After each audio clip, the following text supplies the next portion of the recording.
අවකලනයේ තවත් කොටසක් ගැන තමයි දැන් අපි ඉගෙන ගන්න යන්නේ. මේ පාඩමේදී අපි බලන්නේ ශ්‍රිතයක ශ්‍රිතයක් අවකලනය කරන්නේ කොහොමද කියලා. දැන් මෙතන තියෙන්නේ y සමානයි sin 2x කියන ශ්‍රිතය. දැන් අපි ගන්නවා u සමානයි 2x කියලා. එතකොට මෙතන u කියන්නේ x වල ශ්‍රිතයක්. එහෙනම් අපිට u ව x විශයෙන් අවකලනය කරන්න පුළුවන්. එතකොට u x විශයෙන් අවකලනය කරාම ඒ කියන්නේ 2x x විශයෙන් අවකලනය කරාම අපිට ලැබෙනවා 2 කියලා. දැන් මෙතන 2x වෙනුවට u ආදේශ කරොත් අපිට මේක ලියන්න පුළුවන් y සමානයි sin u කියලා. දැන් මෙතන y කියන්නේ u ගේ ශ්‍රිතයක්. ඒ වගේම u කියන්නේ x ගේ ශ්‍රිතයක්. එහෙනම් y කියන්නේ ශ්‍රිතයක ශ්‍රිතයක්. දැන් මෙතන අපිට y ව u විශයෙන් අවකලනය කරන්න පුළුවන්.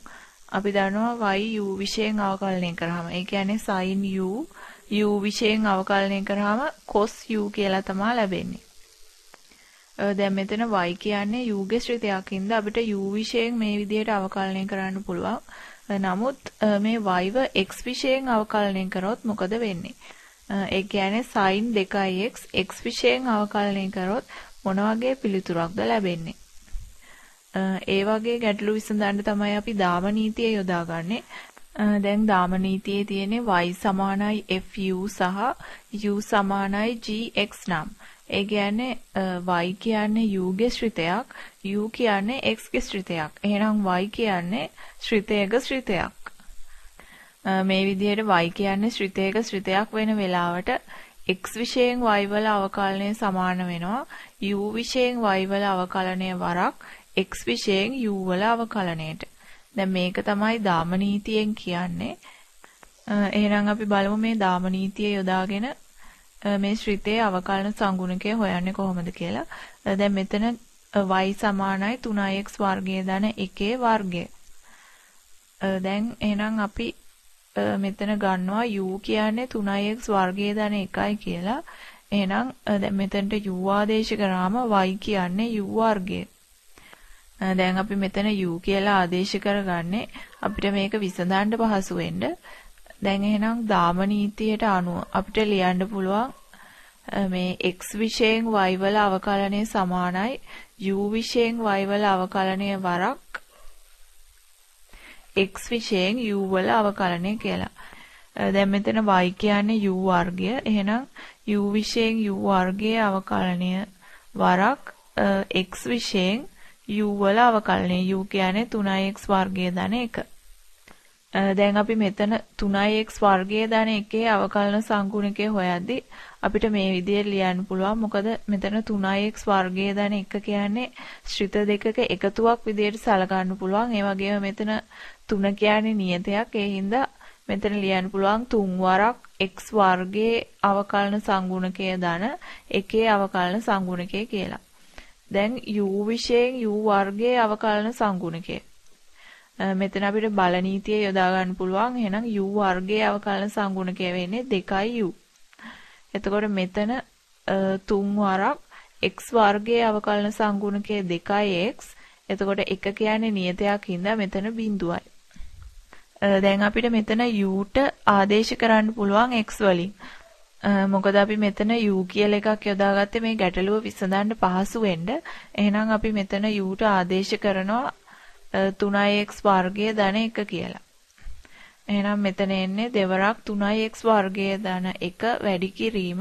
මෙතන 3 වරක් 2 6යි 6යි x. එහෙනම් මේ පද ටික සුළු කරාම අපිට ලැබෙනවා 12x වරක් 3x වර්ගය ධන 1 කියලා. දැන් අපි මේ උදාහරණය බලමු. දැන් මෙතන තියෙන්නේ y සමානයි sin x ඝනය ධන x වර්ගය. දැන් මෙතනදිත් අපිට ගන්න පුළුවන් u සමානයි x ඝනය ධන x වර්ගය කියලා. එතකොට එහෙනම් y කියන්නේ sin u. u කියන්නේ x වල ශ්‍රිතයක්, y කියන්නේ u වල ශ්‍රිතයක්. එහෙනම් දාම නීතියට අනුව අපිට ලියන්න පුළුවන් x විශයෙන් y වල අවකලනය සමානයි u විශයෙන් y වල අවකලනය වරක් x විශයෙන් u වල අවකලනය කියලා.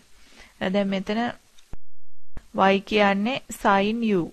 එහෙනම් u විශයෙන් sin u වල අවකලනය වරක් x විශේෂයෙන් u වල අවකලනය. u කියන්නේ x ඝනය ධන x වර්ගය. දැන් sin u වල අවකලන සංගුණකය cos u. එතකොට x ඝනය ධන x වර්ගය කියන එක අපිට අවකලනය කරන්න පුළුවන් බල නීතිය යොදාගෙන. එහෙනම් මෙතන x ඝනය අවකලනය කරාම එන්නේ 3x වර්ගය. මෙතන x වර්ගය අවකලනය කරාම එන්නේ 2x. දැන් අපිට මේ u සඳහා x වලින් ආදේශ කරන්න පුළුවන්. u කියන්නේ x ඝනය ධන x වර්ගය. එහෙනම් මෙතන එන්නේ cos x ඝනය ධන x වර්ගය වරක් 3x වර්ගය ධන 2x. දැන් මෙතන තියෙන්නේ y සමානයි tan 3x වල වර්ගය. අපිට මේකත් ලියා ගන්න පුළුවන් u සමානයි 3x කියලා. එහෙනම් දැන් මෙතන 3x වෙනුවට u ආදේශ කරාම මෙතන ලැබෙනවා tan u වල වර්ගය කියලා. දැන් මෙතන වර්ගයකුත් තියෙන හින්දා අපි v සමානයි tan u කියලා ගන්නවා. එහෙනම් එතකොට y සමානයි v වර්ගය. දැන් දාම නීතියට අනුව අපිට ලියන්න පුළුවන් x විශේෂයෙන් y වල අවකලනය සමානයි v විශේෂයෙන් y වල අවකලනය. මොකද y කියන්නේ v ගේ ශ්‍රිතයක්. ඒ හින්දා v විශේෂයෙන් y වල අවකලනය වරක් u විශේෂයෙන් v වල අවකලනය. v කියන්නේ u ගේ ශ්‍රිතයක්. ඒ හින්දා u විශේෂයෙන් v වල අවකලනය වරක් x විශේෂයෙන් u වල අවකලනය. මොකද u කියන්නේ x ගේ ශ්‍රිතයක්. දැන් මෙතන y කියන්නේ v වර්ගය. එහෙනම් v විශේෂයෙන් v වර්ගයේ අවකලනය වරක්. මෙතන v කියන්නේ tan u. එහෙනම් tan u වල අවකලනය. මෙතන තියෙන්නේ u කියන්නේ 3x. එහෙනම් x විශේෂයෙන් 3x වල අවකලනය. දැන් v වර්ගය අවකලනය කරාම එන්නේ 2v. ඒ වගේම tan u වල අවකලනය sec වර්ගයක් u. එතකොට මෙතන 3x අවකලනය කරාම 3යි. දැන් අපිට මේ v සහ u වලට x වලින් ආදේශ කරන්න පුළුවන්. එතකොට මෙතන v කියන්නේ tan u, ඒ වගේම u කියන්නේ 3x. එහෙනම් v කියන්නේ tan 3x. එතකොට මෙතන sec වර්ගයක් u කියන්නේ sec වර්ගයක් 3x. මෙතන 3යි. දැන් මේ පද ටික සුළු කරාම අපිට ලැබෙනවා 6යි tan 3x වරක් sec වර්ගයයි 3x කියලා.